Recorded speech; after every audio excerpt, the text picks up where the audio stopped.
most likely heard me talk about the zero-sum game as being one of the most dangerous social strategies, also the way to ruin a relationship completely. But do you actually know what a zero-sum game is? Today, I'm going to unpack the concept of the zero-sum game so that you fully understand it. A zero-sum game is a scenario in which one person's gain is another person's loss. It's essentially win, lose. Now, by definition, seeing this, you can see that it would set up a social dynamic that is antagonistic by nature. Not only that, it implies a conviction to the idea that resources are finite and limited. What this does is it makes it so that people stop functioning in a cooperative way, and instead they begin to function in a competitive way. This creates danger in the social sphere. What it creates is a person that can't take somebody else's best interest as a part of their own best interest, so they begin to act selfishly. In fact, other people's best interests, including needs, desires, and preferences, are viewed as a competitive threat. So you can understand the zero-sum game better, I have a few examples for you. 1. A toddler sitting in a high chair. He says, "I'm not hungry." His mom will not accept this. He won't accept that this is in his best interests. Thus, she rejects his truth and shoves a spoon of food in his mouth, or makes him sit there until he finishes it all. If he does, she wins and he loses. An employee demands a certain salary, even though this is not in the best interest of the company at all. He says, "Pay me this or I quit." A father decides he is uninterested in facing his personal insecurities and therefore begins to focus on one of his sons being his problem. He turns his son into the scapegoat of the family. He designates his other son as the one who he loves and identifies with. This son has to let go of his identity to stay on his father's good side. He turns this son into the golden child of the family. He is in fact playing a zero-sum game with both of his sons. A couple is having problems with their sex life. The man wants more sex and the wife isn't interested in it. If the man demands more or else he will cheat, he is playing a zero-sum game with her. If the wife says no, and he'll just have to deal with it, she's playing a zero-sum game with him. 5. A conversation takes place between two politicians who are in conflict. They enter the conversation completely focused on debating to win the argument and win the support of the observers. They're not interested in considering each other's perspective, they are both interested only in their own best interests, which is why they're interested in winning the debate. They are playing a zero-sum game with each other. A person is hungry, and therefore hunts and shoots an animal for food. Two opponents square off at a sports game. There will be one winner and one loser. This is a zero-sum game. But what sets this zero-sum game apart is that both have consented to potentially losing. Neither person has been forced into a situation where they have to fight to win.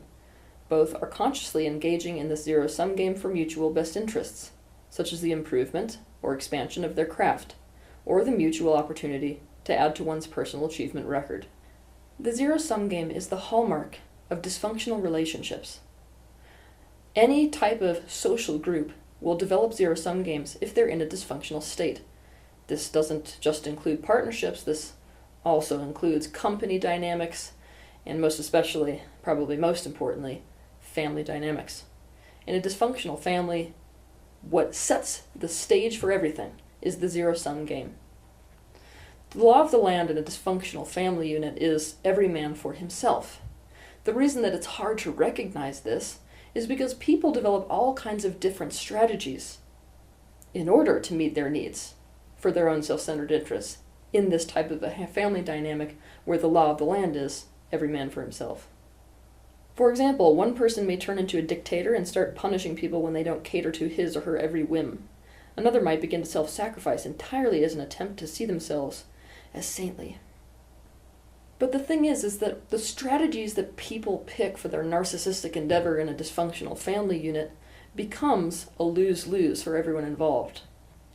For example, if the person becomes a dictator, they win by getting their needs met, but the people around them lose by having to conform or face consequences. The person who becomes a self-sacrificer will get their self-esteem, but will have to set someone in the household up as the bad one in order to keep that identity. In situations where a zero-sum game is being played, there's usually a very poor understanding or respect for boundaries. But that being said, most people have no idea what I mean when I say boundaries. They're thinking of a fence. When I say boundaries, most people are only thinking in terms of no. So you can understand boundaries more in depth, I want you to watch my video called Personal Boundaries versus Oneness, How to Develop Healthy Boundaries. Part of what comes along with personal boundaries is personal best interests. Now, why would we be concerned with personal best interests when we're talking about any of this subject? Because the definition of trust, to trust something, is to rely upon it to capitalize upon your best interests. Essentially, trust happens when somebody takes another person's best interests as part of their own, and by definition, this creates a win-win scenario. So you can see that by definition, a zero-sum game destroys trust. Trust and love are the most important things to develop in a relationship. Now, this is like I'm saying the same thing that everyone's ever said about relationships before, but here's the thing. Most people have no freaking clue what trust is and what love actually is. So what I mean to say is what love actually is and what trust actually is the most important thing to develop in a relationship. The zero-sum game is absent of both. And this becomes a gaslight. A gaslight is you didn't see what you saw, you didn't hear what you heard, you didn't feel what you felt. It's basically when you know the truth of something is one way, but everyone's saying it isn't. Now, in a dysfunctional family unit where the zero-sum game is played, or a dysfunctional relationship, people are likely to say, I love you so much, and you can trust me. But let me assure you that there is no actual love and no actual trust present or possible in this type of relationship. It is by definition an unsafe relationship. To understand more about trust and love, watch my videos titled What is Love? And How to Have a Safe Relationship. There may be situations in life where it is not possible to find a win-win scenario, the way you're thinking about it. When this is the case, the focus of both people becomes about the incompatibility. The way to keep a relationship safe when incompatibility exists is now the two people who are involved in the situation decide together what to do about that incompatibility. They still take each other's best interests as a part of their own, but both look for the closest win-win scenario they can, given the incompatibility. For example, if there's no win-win way for a couple to stay together, the win-win becomes about the highest and best way to part ways for both of them. People who have learned to play zero-sum games in relationships are often the worst at looking at incompatibility. They refuse to accept incompatibility, even if being in the relationship is destroying the other person. They're playing an I win, you lose game, right? So they don't really care whether the other person actually is in alignment with their best interests in terms of staying in the relationship. For this reason, it is critical for you to understand and accept incompatibility in relationships and learn what to do about it. For this reason, I urge you to watch my video that's titled Incompatibility, a Harsh Reality in Relationships. In order to end a zero-sum game in any relationship, your need for peace, connection, and mutual happiness actually has to be higher than any other need that you're currently fighting for within that relationship. Of course, this is easier said than done for most people, because they haven't really chosen that what they want above everything is healthy and safe feeling relationships. Why we blame them? Because they've grown up in a world and in a society, and they've grown up in families, and they've grown up in other relationships beyond their family that teach them that if they don't fend for themselves, no one else will. It's very hard to let go of a thinking about myself and my own needs strategy when it doesn't feel like anyone else is going to look out for them. Now, the one exception to this rule that I'm giving you, that your need for connection and your need for mutual happiness and your need for that closeness has got to be greater than other needs, is with triangulation. When somebody is triangulating, the specific need they're trying to meet quite literally is connection. However, they're creating that connection and that sense of closeness and security in the relationship by creating a zero-sum game against someone else. The very worst thing about a zero-sum game is it locks you into one yourself, even if you don't want to be playing one. It puts you in a lose-lose, and here's how. If somebody begins to play a zero-sum game with you, if you don't fight for your best interests, you lose. If you do, not only does that destroy the relationship with the person you're playing the zero-sum game against, it's also a guarantee that even if you do win, you'll get hurt. Integration is the end of the zero-sum game. In a state of integration, what you're doing is you're taking the other person as a part of yourself. You're taking their best interests as a part of yourself. Therefore, you can't hurt them without hurting yourself. Also, to the flip side, you can't hurt yourself without hurting them, can you? So what this creates is you're not going to self-sacrifice, and you're also not going to bulldoze their best interests.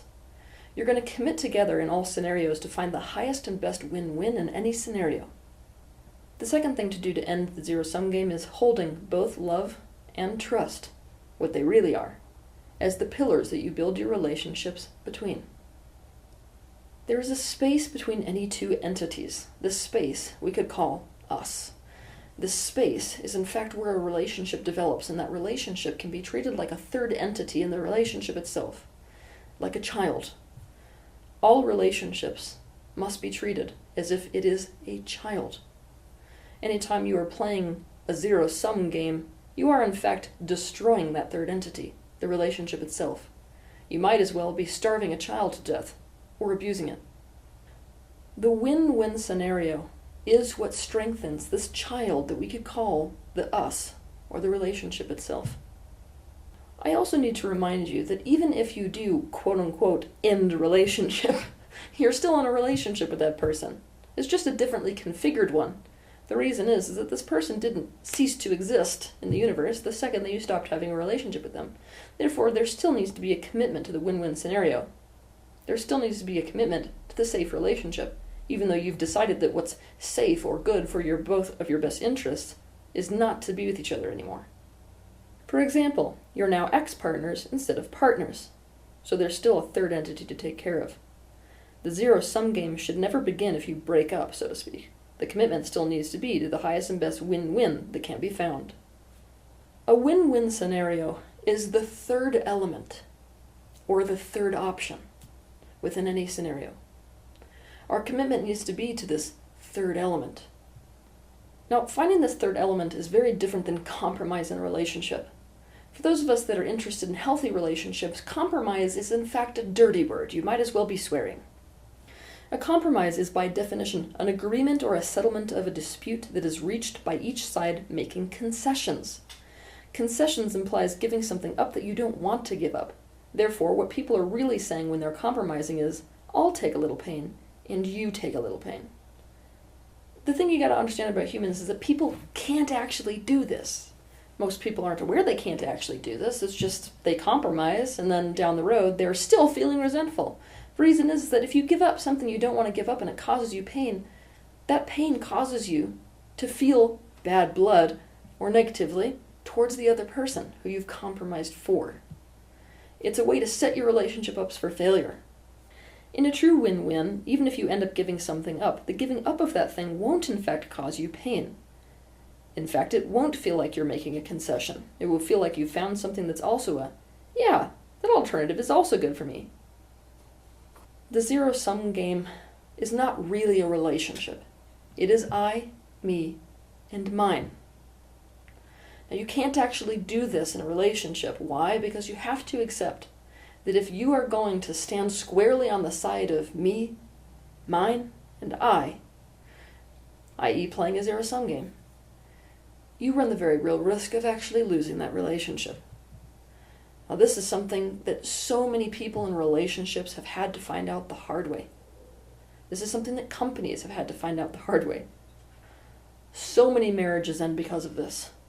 So many business partnerships dissolve because of this. And so many parents lose their children once they become adults because of this. These parents spend the formative years with their children playing zero-sum games with their children. Of course, they're not conscious of it. They just call it parenting. It's what their parents did to them. They spent those formative years subconsciously putting these children in the position to lose, but to gaslight them by saying, it's good discipline. I'm doing this for your own good. Everything I've ever done was for you, and I love you so much. If you can't see your child as a person with boundaries, meaning personal needs, personal feelings, personal desires, personal best interess, and work with those, instead of just making the decisions for them, you are playing a zero-sum game with your children. In any relationship, there can be no true winner when there is a loser. There is only strength in a relationship if there is mutual benefit in it. As so many people who have lost relationships have found out the hard way. The time has come on this planet for human beings to end the zero-sum game with everything in existence. With themselves, with the world itself, with other species?